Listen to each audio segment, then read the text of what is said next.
তারপর তারপর কি কাকা? আমরা দৌড়ে কুয়োর কাছে পৌঁছলাম, কিন্তু ততক্ষণে পঙ্কজ জলে ডুবে গিয়েছিল। কিন্তু সে যদি জলে ডুবে যায় তাহলে তার মৃতদেহ তো পাওয়া উচিত ছিল, সেটাই বা গেল কোথায়? কাকা নিশ্চয়ই ভূতে খেয়ে ফেলেছে।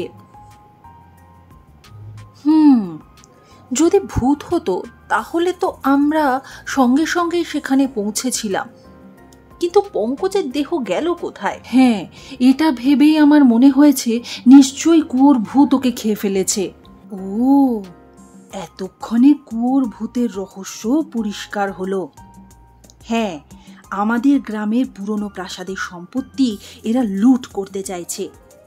আরে মুখিয়া কাকা, তারকা বাবু, আপনারা এখানে? আরে আমিই ডেকেছিলাম।